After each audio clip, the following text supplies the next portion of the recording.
Was sitting here thinking back when I first started coaching Australian rules football. I remember that day clearly, walking onto that ground, about 60 or 70 guys standing there, and here's me walking out. Never coached. Sure, I'd been a player for many years, but I'd never been in a position of coach. And every step I took, the self-doubt, you know what you're talking about, you know what you're going to do, you need to understand that these guys, they're there. This isn't a job, they're not getting paid. They're there because they want to be there. And sure, there were some players that, I knew they liked me. There were some players that thought, who's this guy? Never met him before. So as I slowly got to the huddle where all the guys were, to be honest, I don't even know what I said, but I sent them straight off on a run. And anyway, I tried to gather my thoughts, but I was just filled with all this doubt that I didn't know what to do. So the training session ended.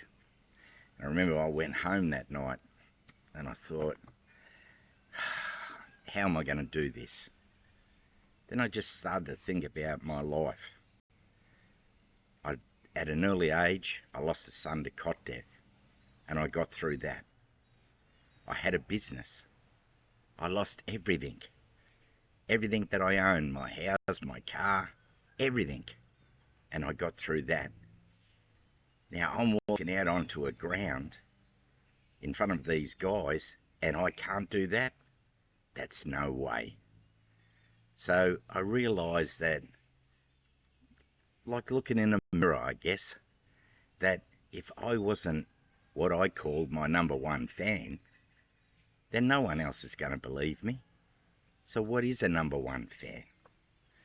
It's to look in the mirror and respect that person you see. Love that person you see. Be proud of that person you see. Think that person's the greatest person that walks the face of this earth.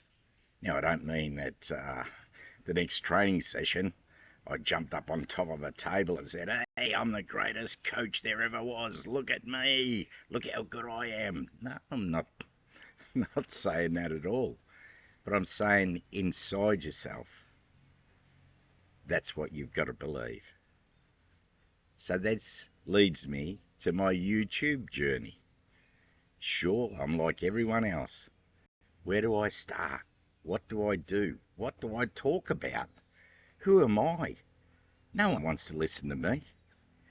But if I'm not going to have that thought and that being in my heart that I'm my own number one fan, how the hell is anyone on the other side of this screen going to think any differently? Again, I'm not going to put up a post, hey, I'm the new Joe Rogan, look at me, I'm the greatest. But I've got to believe that I'm as good and the equal to anyone else that's on YouTube. And that's what I believe, and that's what I must take into every video I do. The next thing that, through my coaching life, one old guy actually told me this, and I never forgot it. And he said to me in my coaching, he said, Jack, you need to make sure you always maintain the 4 Ds. And I'm thinking, the 4 Ds? What's this? And the first one he said was determination.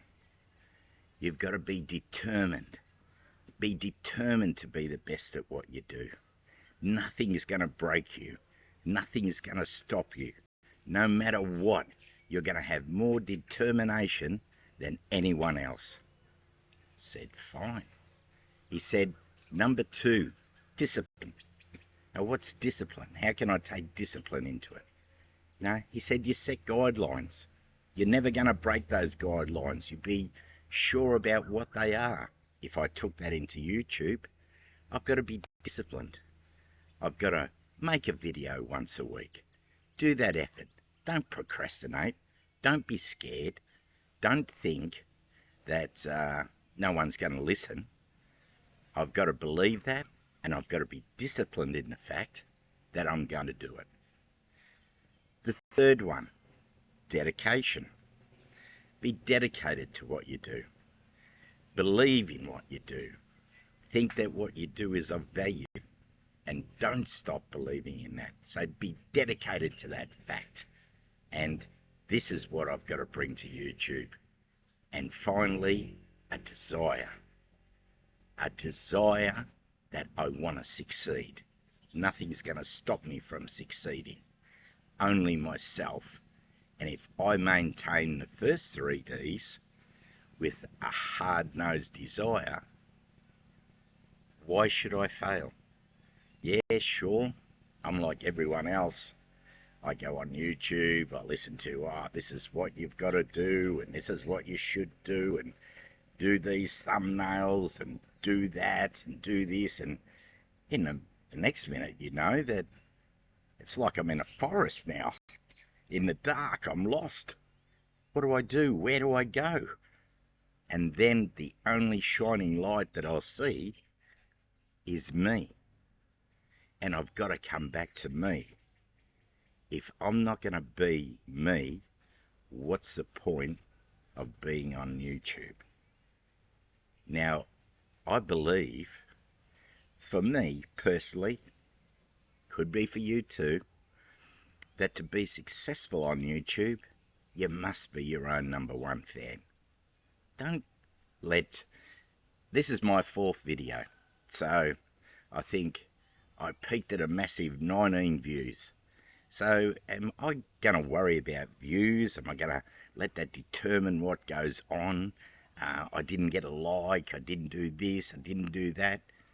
No, I've got to believe in me, and I've got to keep pushing forward about me, what I believe in, and being my own #1 fan. Combined with the 4 Ds, if I maintain that in my luggage, I can't see why I won't be a success. Now, this might help other people because they're the same as me. They would have been thinking about going on YouTube, and you do. You sit there procrastinating. That is truthful what they say about you. But you just make the first video. And there are people out there that are interested in how you look at life. But my final statement is to come on YouTube, I believe, in your armour, that you must be your own #1 fan and have that 4 Ds behind you. And if you put that into every video that you do, there's no reason why you can't have success. Thanks for watching. We'll talk again. Jack. Stay safe. Stay strong. See you next time.